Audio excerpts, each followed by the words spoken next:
یہاں تبلیغ کا تو سب سے اچھا طریقہ وہ ہے جو قرآن کریم نے بیان فرمایا ہے، من احسن قولا ممن دعا الی اللہ وعمل صالحا۔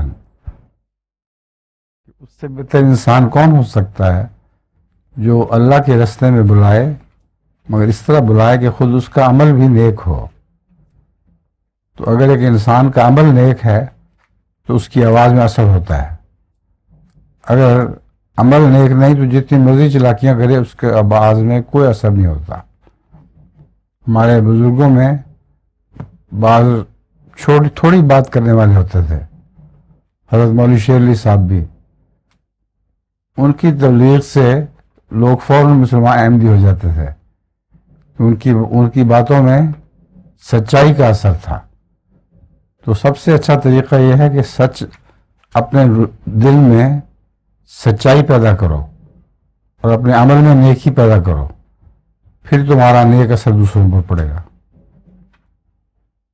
میرا ایک لطیفہ بھی ہے۔ ہاں ایک بچہ اسکول دیر سے آتا ہے تو اس کا استاد اس سے پوچھتا ہے کہ اسکول دیر سے آئے کیوں ہو؟ اس نے کہا لگ گئی۔ جی اس نے کیا کہا، لگ گئی تھی؟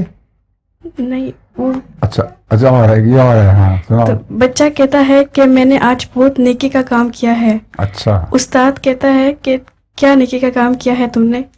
تو بچہ کہتا ہے کہ میں نے آج ایک بوڑھی عورت کو سڑک پار کروائی ہے۔ ٹھیک۔ تو استاد کہتا ہے اس میں کون سی اتنی دیر لگتی ہے؟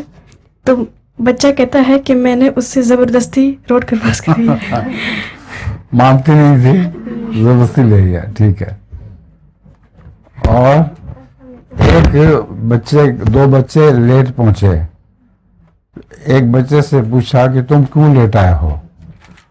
اس نے کہا میں مجبور ہوں، میری 98 گر گئی تھی راستے میں اور بہت میں تلاش کی، مجھے ملی نہیں تو اس میں دیر ہو گئی۔ تو دوسرے لڑکے سے پوچھا تم کیوں لیٹ آئے ہو؟ اس نے کہا میں نے اپنے پاؤں کے نیچے اس کی 98 دبائی تھی۔